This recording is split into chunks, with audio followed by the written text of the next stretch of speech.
ছাড়ছেন না মির্জা আব্বাসের পিছু, হেরে গিয়েও সংসদেও যাচ্ছেন নাসিরউদ্দিন পাটোয়ারি। বিএনপির মন্ত্রিপরিষদে সুযোগ পাচ্ছেন যারা, বাদ গেলেন যে সকল হেভিওয়েট নেতা। ভোট গণনায় কারচুপি হয়েছে, জামায়াত আমিরের কঠোর বার্তা, রাজপথে নামছে ১১ দলীয় জোট, যে বার্তা দিলেন সেনাপ্রধান। এতক্ষণ শুনছিলেন সংবাদ শিরোনাম, এখন থাকছে বিস্তারিত।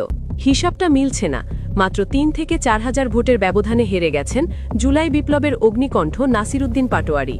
আপাতদৃষ্টিতে মনে হচ্ছে গল্প এখানেই শেষ, কিন্তু ব্রেকিং নিউজ হল নাসিরউদ্দিন পাটোয়ারি ঠিকই সংসদে যাচ্ছেন। হ্যাঁ, আপনি ঠিকই শুনেছেন, মির্জা আব্বাস তাকে ভোটের মাঠে হারালেও সংসদের দরজা থেকে তাকে আটকাতে পারেননি। কারণ গতকালের নির্বাচনে শুধু এমপি নির্বাচনই হয়নি, হয়েছে সেই ঐতিহাসিক গণভোট নির্বাচন।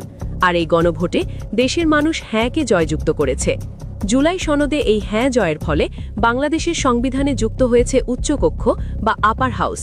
আর এই উচ্চকক্ষে আনুপাতিক প্রতিনিধিত্ব বা পিআর সিস্টেমের মাধ্যমে এনসিপি থেকে এমপি হিসেবে শপথ নিতে যাচ্ছেন নাসিরউদ্দিন পাটোয়ারি। প্রথমেই ঢাকা ৮ আসনের ব্যাটেলফিল্ডের দিকে একটু তাকানো যাক। মির্জা আব্বাস এই এলাকার মুকুটহীন সম্রাট হিসেবে পরিচিত ছিলেন। তার ছিল হাজার হাজার কোটি টাকা এবং দশকের পর দশক ধরে তৈরি করা ভোট ব্যাংক। তার বিরুদ্ধে দাঁড়িয়েছিলেন নাসিরউদ্দিন পাটোয়ারি, যার সম্বল ছিল শুধুই সাহস আর তারুণ্য। বিশ্লেষকরা ভেবেছিলেন আব্বাস অন্তত ২০ থেকে ৩০ হাজার ভোটের ব্যবধানে জিতে যাবেন, কিন্তু ফলাফল দেখে বিএনপির হাইকমান্ডেরও কপালে ভাঁজ পড়েছে। মাত্র ৩ থেকে ৪ হাজার ভোট, এটি কোনো পরাজয় নয়, এটি নাসিরের জন্য এক বিশাল মোরাল ভিক্টরি বা নৈতিক বিজয়। মতিঝিল, শাহজাহানপুর আর পল্টনের মতো এলাকায় যেখানে বিএনপির একচ্ছত্র আধিপত্য, সেখানে নাসিরউদ্দিন যেভাবে নেক টু নেক ফাইট দিয়েছেন তা প্রমাণ করে তরুণ প্রজন্ম এবং সাধারণ মানুষ বিকল্পকে খুঁজতে চেয়েছে। তবে এই আসনে শেষ পর্যন্ত মির্জা আব্বাস তার গৌরব সমুন্নত রেখেছেন। নাসিরউদ্দিনের সংসদে যাওয়ার পথটি তৈরি করে দিয়েছে গতকালের গণভোট। জুলাই সনদে স্পষ্ট বলা ছিল সংসদ হবে দ্বিকক্ষ বিশিষ্ট। নিম্নকক্ষে থাকবে ৩০০ আসন এবং উচ্চকক্ষে থাকবে ১০০ আসন।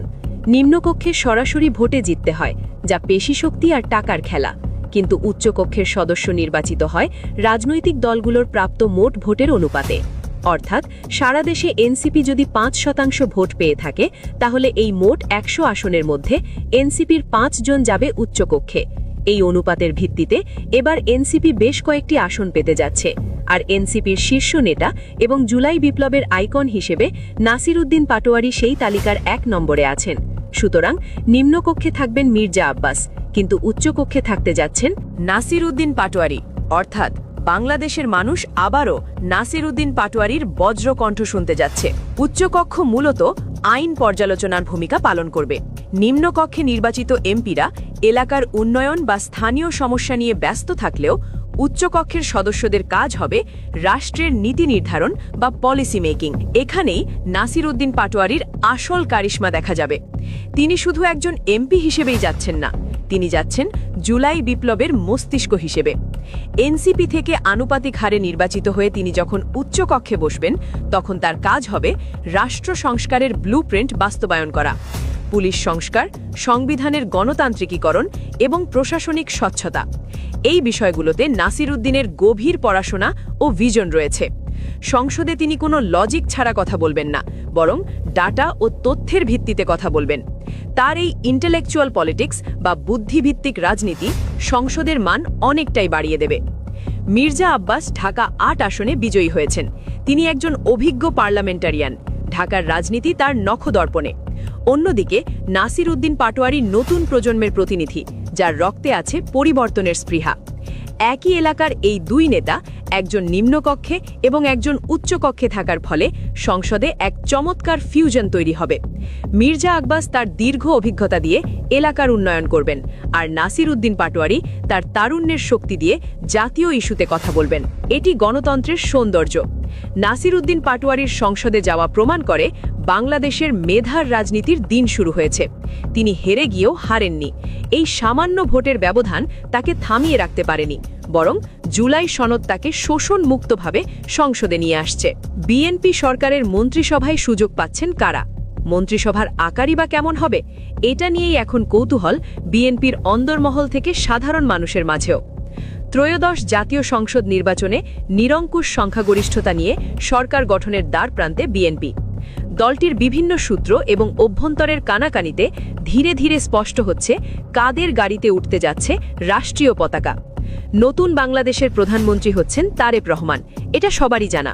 প্রথমবার সংসদ নির্বাচনে অংশ নিয়ে বিজয়ী হয়ে সরাসরি প্রধানমন্ত্রী হচ্ছেন তিনি। গণভোটে হ্যাঁ বিজয়ী হওয়ায় উচ্চকক্ষ এবং রাষ্ট্রপতি নির্বাচনের ক্ষেত্রে রয়েছে জটিল সব সমীকরণ।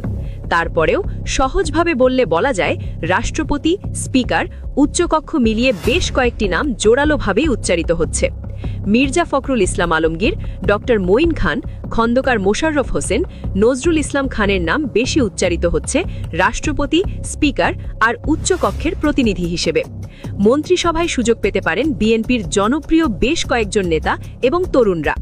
থাকবেন বেশ কয়েকজন টেকনোক্র্যাট মন্ত্রী যারা সংসদ সদস্য নির্বাচিত হননি কিন্তু সুযোগ পাবেন মন্ত্রিপরিষদে।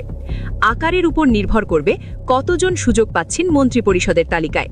তবে প্রাথমিকভাবে যাদের নাম বেশি উচ্চারিত হচ্ছে তাদের মধ্যে রয়েছেন মির্জা আব্বাস, আমির খসরু মাহমুদ চৌধুরী, সালাউদ্দিন আহমেদ, গোয়েশ্বর চন্দ্র রায়, প্রবীণ রাজনীতিবিদ ওসমান ফারুক, ডাক্তার AZM জাহিদ হোসেন এবং লুৎফুজ্জামান বাবরেরও নাম। চমক হিসেবে মন্ত্রিসভায় থাকতে পারেন বলে বিভিন্ন সূত্র থেকে পাওয়া গেছে আরও বেশ কয়েকটি নাম। তরুণ সংসদ সদস্য যারা নির্বাচিত হয়েছেন তাদের মধ্যেও মন্ত্রিসভায় স্থান পেতে পারেন বেশ কয়েকজন।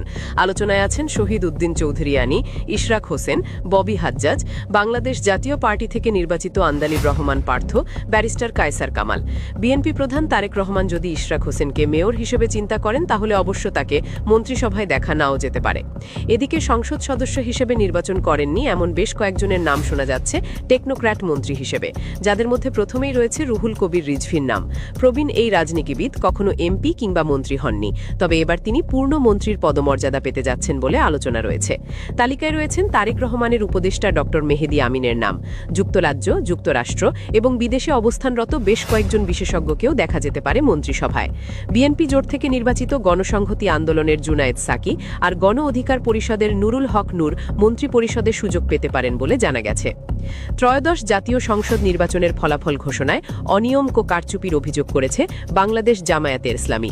দলটির শীর্ষ নেতারা যেসব আসনে প্রতিদ্বন্দ্বিতা করেছেন সেসব আসনে অধিকাংশগুলোতে এই ধরনের অনিয়ম হয়েছে বলে দাবি করা হয়েছে। এমনকি প্রয়োজনে কঠোর আন্দোলনের হুঁশিয়ারিও দেওয়া হয়েছে।